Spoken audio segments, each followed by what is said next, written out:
Hey guys, Mitch here with the AudioDabbler YouTube channel, and I'm going to dive into Xequence again, continue on to my masterclass, and this time I'm going to look at the controllers. I'm going to do them in two parts. I'm going to look at the drums first, which is a in-app purchase to get access to all of the full features of the drums. It's like $2.99, but well worth it if you want to program in drums using this app.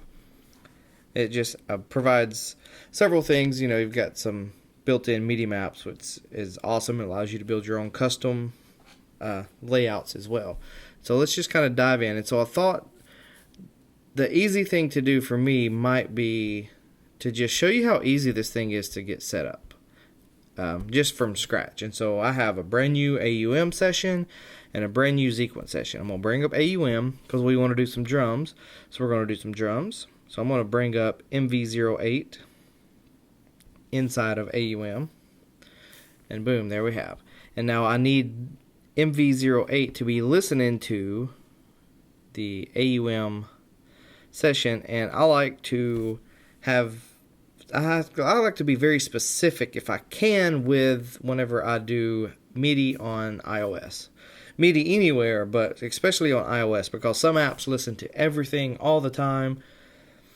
And if I can control what the app listens to, then we are in good shape, in my opinion, because I know where all the notes are going. And so it's listening to AUM, which is the virtual port that AUM puts out and says, hey, send MIDI to me. And then it's listening it on channel 10. All other channels are set to off.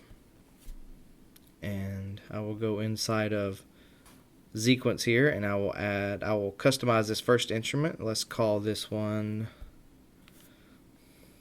MV08, and I will select the MIDI destination, and you can see AUM. And so AUM is broadcasting out its virtual port, and I'm going to tell it to go there. And channel 10, let's just color it something if we want to.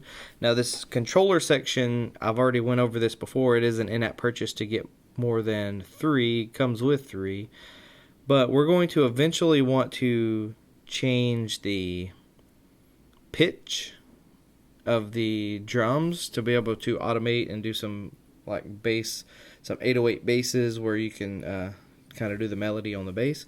And so I'm just going to pick a random number 23. I just added in under the controller section 23, and I can call this bass drum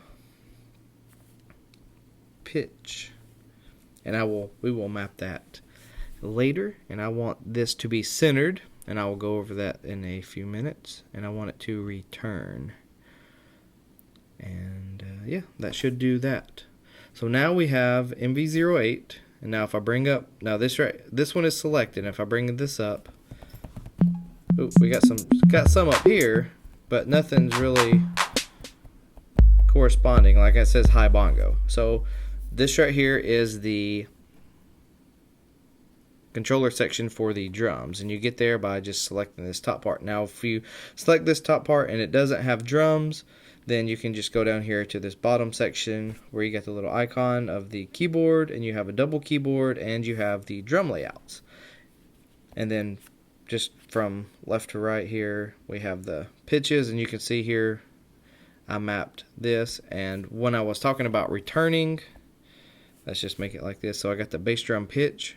So it's going to act like a pitch bend wheel on most keyboard controllers that always bounce back to the center. And so I can make a change, and then it'll bounce back to the center. I can make a change. So when I'm recording automation with this, like this, I can record the thing, and whenever I lift my finger up, it's going to bounce back. So that's really helpful, especially if you're doing something like anything with pitch and you want it to always come back to that one section, or that back to 0. And the centered means that the 0 position is here. Alright, so now maps. Now this comes with several maps. It's got some gadget presets, which that'll just bring up the presets, and they're already mapped to what gadget listens to in Abu Dhabi, London, Recife, whatever that one's called. It's got some basic MIDI drums, and they're already labeled. And then you have MV08, so that's one. You got Rusemaker as well, and I was just playing around with a test earlier creating my own. So there is MV08, and as you can listen,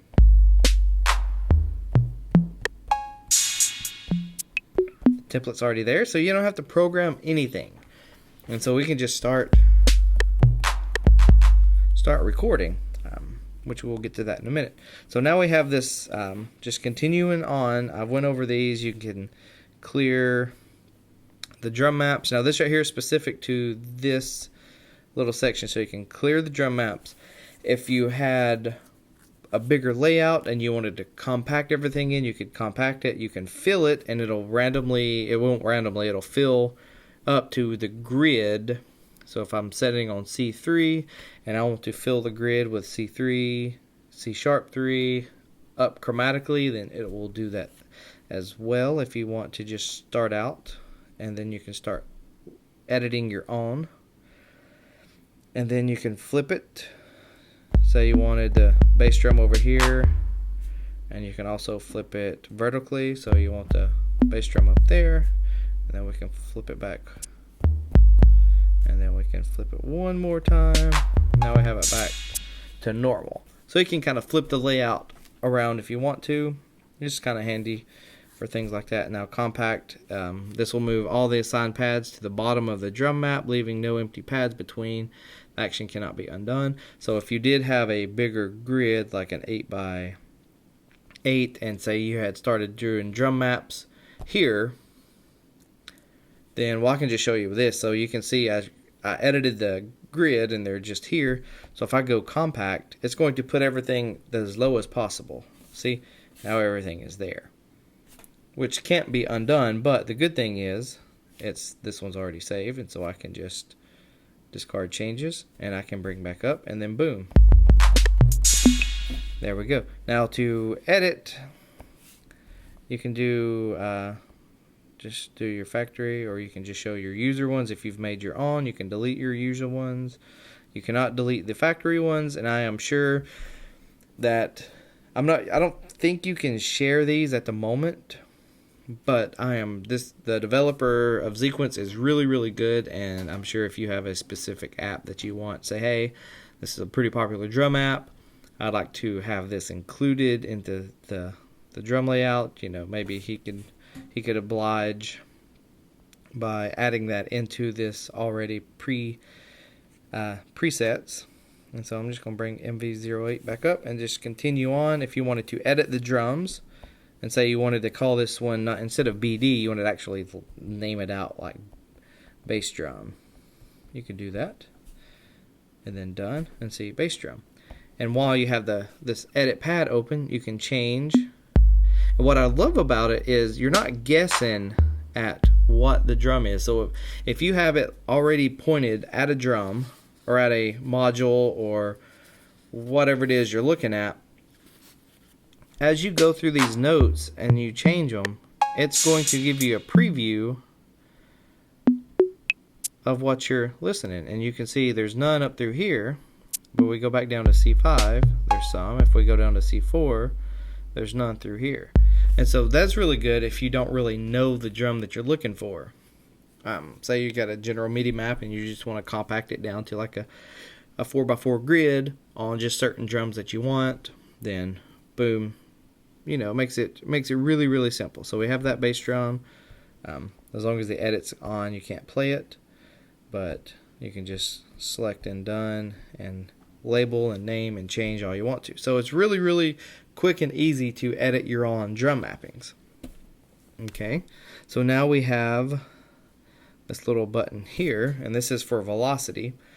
And as you can see, when it's like this, they're all standard velocity. There's no change in the velocity. But if we have this selected, then as you can see, it's lighter in the center and darker on the edges. Well, you can just simply get a really faint sound.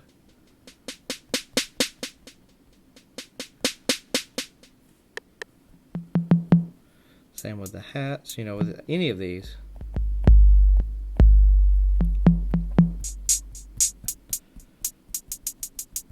And so that makes it good for some, excuse me, that makes it really good for some dynamic, hat playing. If you want to get some variety in your playing, it's really easy to do that without, having to pull out a MIDI controller and, set the velocities and all that stuff. You have the velocities already there, and you can get some dynamicness with the screen. Okay. Now this just allows you to, let me turn this off. This is kind of the glide function. It's more useful in the keyboard section, but it's kind of like if you ever played with drum jam, and it's got the bedlam section. Obviously it doesn't continue to do beat repeats or anything like that, but you could, it just allows you to glide through the different pads, as opposed to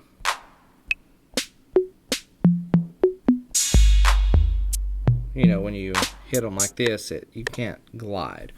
But be careful with the glides, because here you have, well, actually you don't have it on the drum pads. You don't have an XY position on the drum pads, but when you get to the keyboard and you have the glide going, you can do some automation with the actual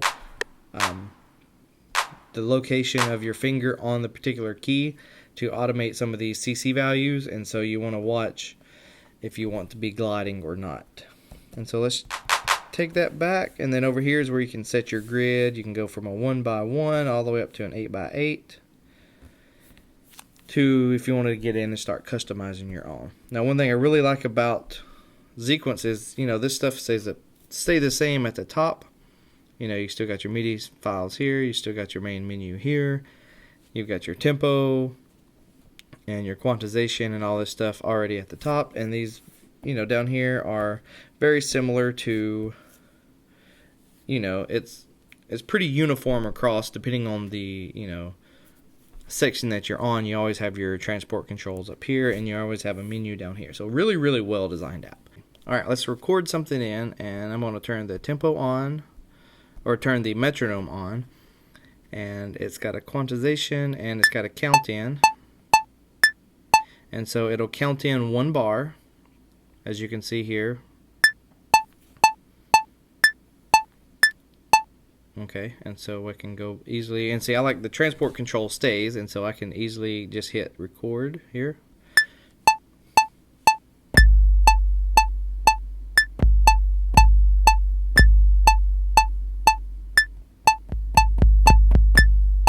Okay, so we got that going. So that was a little bit of a 5 bar. What I can do is I can trim this down to that, and I can actually physically go into here, and if I want to select that one and delete it and hit OK.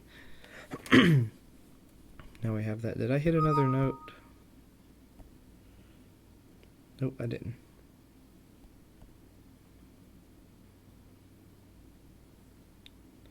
Guess I might have. Let's delete that. Okay. Because I want this, because I want to kind of separate the drums out, which is a pretty common practice that I've seen lately, is a lot of people will separate their drums out on separate tracks. And Xequence makes it super easy. So I can go here to the icon. I've went over this before, so I can just do BD right here, bass drum.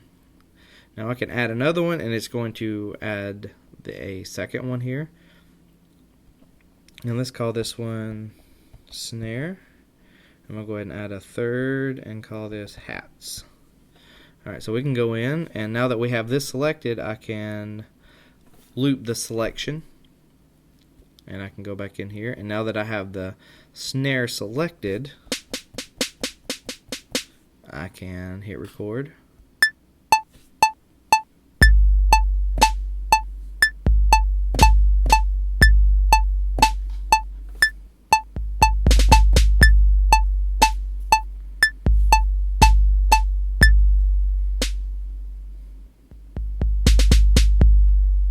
Okay, and see how I utilized the velocity on the bass drum, and kind of built it up a little bit and everything. And so now I can throw down some hats if I want to. So I got the hat selected. I can go back in and hit record.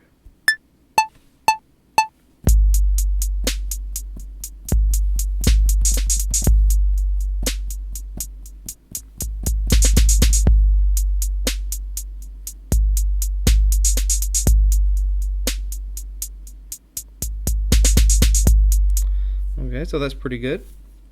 And so I was talking about wanting to automate the bass drum here. And so what I'm going to do is I'm going to shift this up here. I'm going to do bass drum pitch. And then I'm going to simply just hit the little buttons here, and I'm going to move it up so that I kind of keep them grouped together.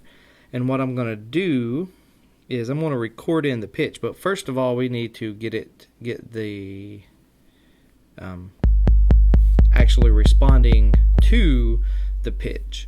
And so I set it to 23 on channel 10, and so I need to go back inside of AUM, go down here to the channel parameters and bass drum pitch, and now I could actually go back in and MIDI learn it, or since I know exactly what I did, channel 10 and then CC23, and then so bass drum pitch will be listening to the controller here. So I can go back in here and we can test it out.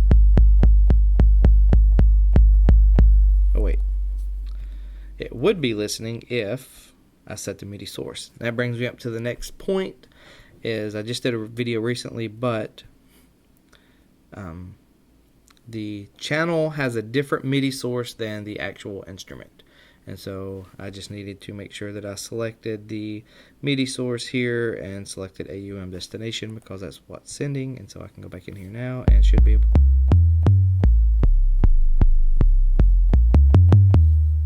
Okay, so now what I can do is I can play.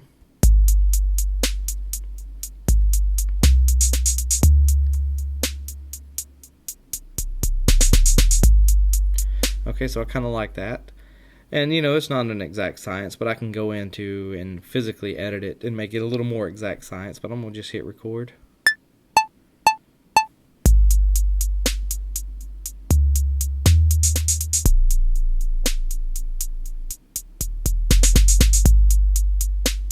And you can see the automation recording.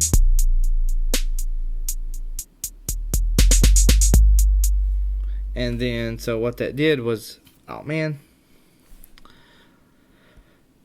I accidentally had that one selected when I did that. And so there's no real way to separate the track from the automation, but there's the automation that I recorded.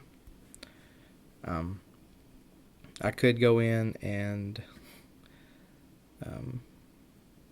copy that. Oh wait, okay, I guess it did.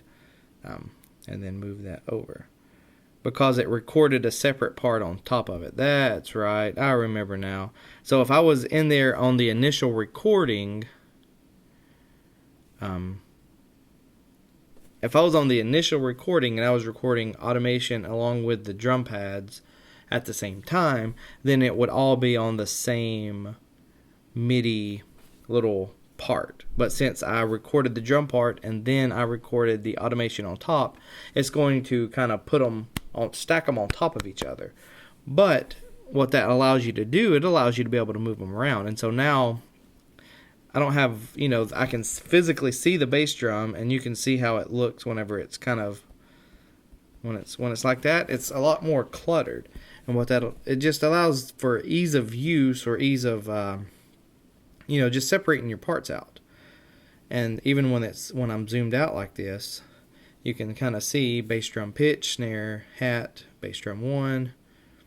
You know, if I wanted to do some more automation, then I can easily just add in another track here and automate another parameter, you know, be it the snare or hats or anything, and I can just separate everything out and it compacts nicely like that. And so you can really zoom in and see what you're doing and scroll, but you could also, you know, just really zoom out and just kind of get a over picture of what you're doing. And it makes editing a lot easier.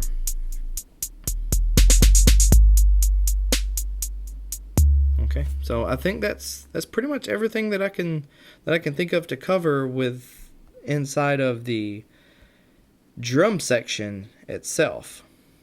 Now, whenever next part, I will record and I'll go more in depth into the actual key controller section, which is this section, which you can do a lot more as far as the automation goes of the CCs as you're playing. And so we will pick back up on part 2 of the controller section in the next video. Thanks for watching, guys. Hopefully this helps kind of break down this app, and you can really get in and start, making your own tracks with this.